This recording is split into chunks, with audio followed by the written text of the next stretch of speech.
Good morning. Welcome or welcome back to Bookeemonsters. My name is PK. It is Wednesday. It is July the 15th, halfway through July. And we're here to look at the rest of, well, not the rest of, but the darker side of crime fiction, the thrillers and police procedurals and whatever else is not fluffy. Oh, let's do a check-in. Elena says, good morning, PK. Hi, Elena. How you doing?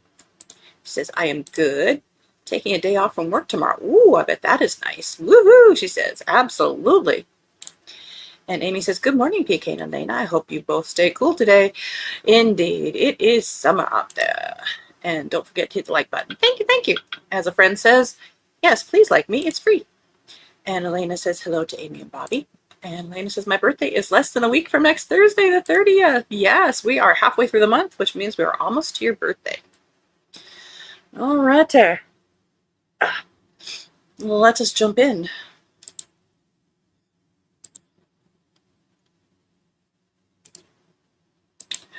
We've got a name author right off the bat, Linda Castillo. Oh, it's short stories. Dang it. We'll talk about it anyway. I try not to do short stories or novellas. A Dark Path. Collection of 5 short stories, plus one new never-before-published story. They are The Pact, Disappeared, Blood Moon, Hallowed Ground, and Dark Storm Rising. A Dark Path is a new one. We'll talk about that. An Amish couple disappears while en route to town. They'd recently been threatened by their granddaughter's troubled boyfriend, and there's heavy weather moving in. Kate rushes toward their remote farm, but a dog on the road causes her to crash into a ravine where she discovers a shattered buggy. Together, she and her new canine friend must find the couple before it's too late. In total, 319 pages. So short stories, 5 of them.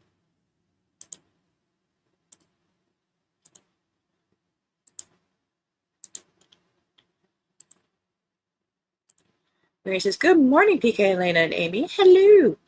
Happy Wednesday. Going to be a hot one today here in Virginia, 100 plus. Yuck. Trying to keep up with it's. Well, I'm sending it your way. Montana's present to you. Cloud Thief by Nathaniel Rich. And I'm seated weird here.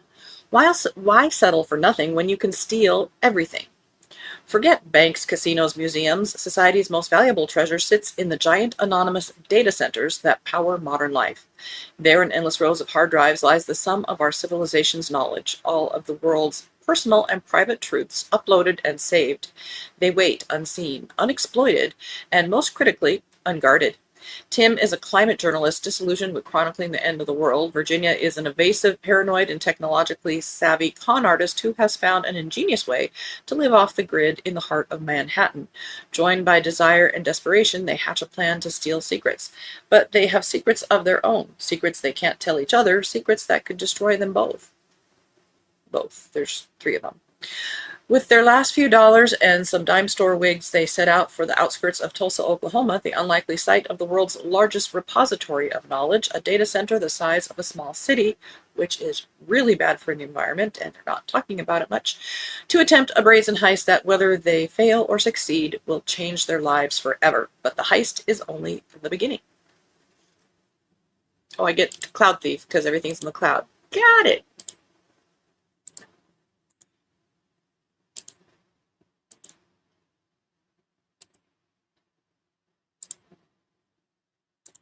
Mary says, birthdays are exciting things, Elena. Know you will have fun when it finally comes. Hope you have a big birthday cake and that all your wishes come true when you blow out the candles. Indeed. I very seldom turn down a present, but this is one you can keep. Thanks, but no thanks. I know. And you guys, the places that are getting rain aren't sending it our way either. So Elena says, hello, Mary. Cross My Heart, I Hope You Die by Mallory Arnold. One isolated cabin, one cheating boyfriend, one plan to get even. When Nora, Ruby, and Cham discover they've each been dating the same man, what starts as outrage quickly spirals into a plot for revenge. Together they hatch a plan to lure their boyfriend to a romantic getaway in a secluded cabin at the top of a snow-covered mountain. Only what was meant to be a harmless payback soon takes a chilling turn when their not-so-adoring boyfriend is found dead in the cabin. Was there a fourth? Stranded and snowed in, the women begin to look at each other with increasing suspicion, and as tensions rise, hidden motives come to light. To survive, each woman must confront her own demons as they fight to uncover if one of them is the killer, or if something else lurks in the freezing wilderness, waiting to pick them off one by one.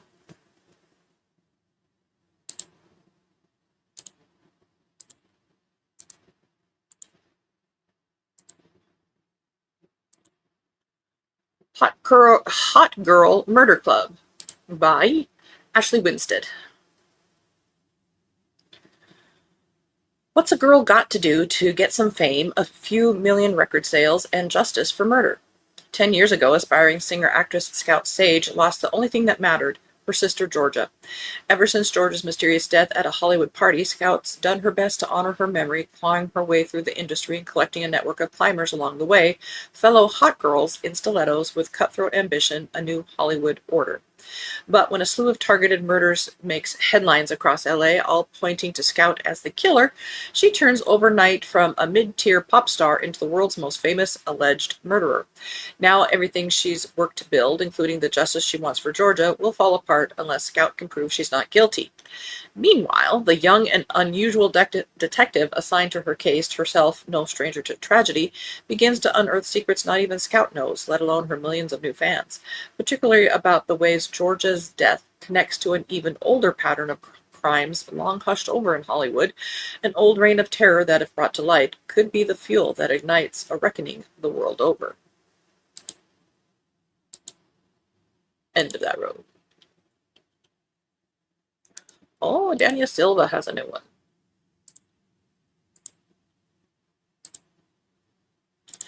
Elena says, thanks so much, Mary. And Amy says, hi, Mary. Ransom by Daniel Silva, 26 in the Gabriel Allon series. Alice Winter, one of Britain's most dazzling socialites, seemingly has the perfect life. A lavish home in posh Knightsbridge, a grand estate in Devon, millions of followers on social media who eagerly await her new next post. But when she disappears without a trace while on holiday with 3 old friends from Cambridge, her desperate husband, the real estate baron Edward Knight, turns to none other than Gabriel Allon to find her. He soon discovers that Alice Winter is not the woman she appears to be, that she has a reckless side, that she has secrets. But Edward Knight has a secret too, a secret so dangerous that Gabriel will have no choice but return to the life he thought he had left behind. An old enemy lurks there, waiting for him to make one misstep, waiting for the perfect moment to exact revenge. You know what I find interesting about this? This series is about a Mossad agent. You notice they didn't mention that in this description. In today's awful climate, they don't want to acknowledge that. I suppose it's smart, but never thought we would see what's happening in our lifetimes. And that's all I'm going to say politically. Mary said, just saw an interview with Daniel Silva about his new book, Ransom. Sounds like another good one from him. Like his writing. I read his, when each one as they were first coming out, and then in the last few years, I haven't kept up. I mean to. Amy says, it's part of a series. Mary, yep. Mary says, yep. The Death Row Club by V.A. Vasquez. When Nicola Fisher's father is arrested for the murder of 5 women, including her best friend, the entire world watches it unfold on To Catch a Killer, the hit true crime TV show hosted by Greer Woods. Overnight, Nicola becomes a pariah, fired from her job. Why? Drowning in debt and shunned by everyone she knows. And to make matters worse, Greer, once a budding friend and fellow child of a serial killer, hasn't returned a single call since the show aired. Then comes an unexpected invitation to the Death Row Club, a secret retreat for the adult children of serial killers, founded by none other than Greer herself. Desperate for answers and human connection, Nicola agrees to go. At first, it seems like exactly what she needs. The club members are strange but welcoming, and Greer seems eager to mend their fractured friendship. But when a mysterious girl arrives, claiming her father is a killer too, the club's fragile peace is shattered, unraveling the buried secrets at its core. By morning, the girl has vanished. By afternoon, one of the club members is dead. Now everyone is watching Nicola. After all, she's the daughter of a monster, and monsters raise monsters, don't they? No, not necessarily, nor should the sins of the father be on the children. Which is why I say she shouldn't have lost her job. Unless she did something to deserve it. Oh my goodness, I'm on my soapbox today, aren't I? Amy says, thank you, Mary and PK. And Amy said that. Mary says, think most of the books can stand on their own without having read them in order, but I haven't kept up all of them either, so don't take my word as gospel. Yeah, one of these days I'll catch up with all the authors. I'm just recently back to fantasy, so I can't. But August is Garb August, and I do like to read my guilty pleasure books. The English Speakers by Agatha Zaza. Now, isn't that a fun last name? Ms. Zaza. 3 detectives thrown together as expats in their Helsinki precinct don't seem to have much in common aside from their job. But Charles, who holds a disgraced past, James with a side gig as a famous author, and Asia, young and eager to impress, begin to bond over their otherness when 2 cryptic cases suddenly come their way. The 15-year-old remains of a young woman are found buried in the woods. The crime scene hasn't been preserved. Her identity is unknown, and her killer is a couple of decades ahead of them. Solving this case seems unlikely. Months later, after the case has turned colder still, I love cold cases, Charlie is unnerved when he is called out to another grisly crime, an apparent suicide. First on the scene, Charlie knows this should be James's case, but from the evidence he is faced with, he starts to suspect that James may in fact be the perpetrator. How far is Charlie willing to go to uncover the dark secrets surrounding him? That sounds interesting. You know why I'm very happy that sounds interesting? I have been slumping since June, and book sounding interesting is a good sign. I hate slumps.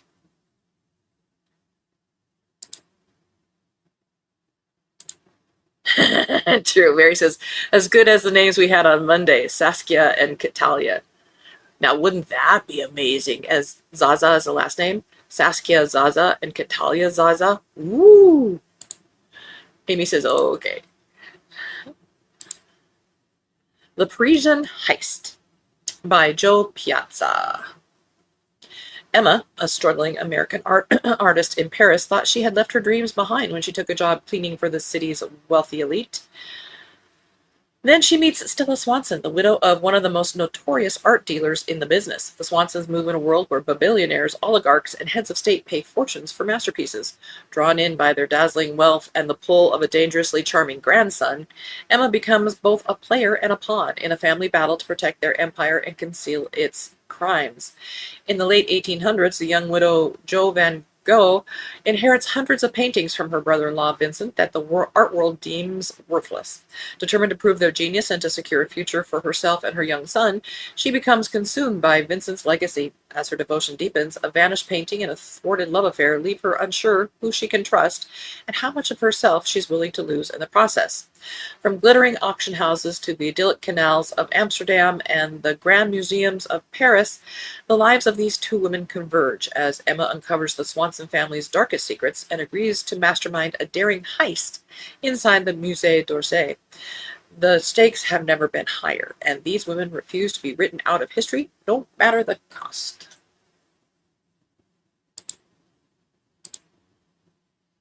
End of that row. Amy says, yes, Zaza makes me think of, a Zsa Zsa Gabor, indeed. And Mary says, right, Amy, the only other Zsa Zsa I have ever heard of. It works both as a first name and a last name. Not both at the same time. Just saying. This Changes Everything by Lisa Scottoline. Lisa Scottoline has moved into thrillers. I read one last year, year before, that I really, really enjoyed. I don't know about this one. Let's find out. Julia Pritzker loves her new life as a wife and mother in beautiful Tuscany, except that she misses her best friend Courtney back in the States. One night, Julia calls Courtney and reaches her as she's arriving at her grandmother's farm in Pennsylvania. A dreadful premonition overwhelms Julia moments before Courtney enters the house and makes a heartbreaking discovery. Her beloved grandmother has been murdered and the killer is escaping out the back door. Rushing to support Courtney, Julia flies home the next morning. The local police believe the murder was a botched burglary, but the women suspect something much more sinister and enlist Benny Rosato, this is part of that, the hotshot Philly lawyer, to assist. In addition, Courtney entreats Julia to trust her psychic intuition to point her to the missing pieces of this dark puzzle. But in a town filled with explosive secrets, events take a deadly turn and Julia becomes a target of a murderous conspiracy. She ends up fighting for her life, with no one to save her but herself. So this is kind of a melding of her series and a standalone thriller. Interesting.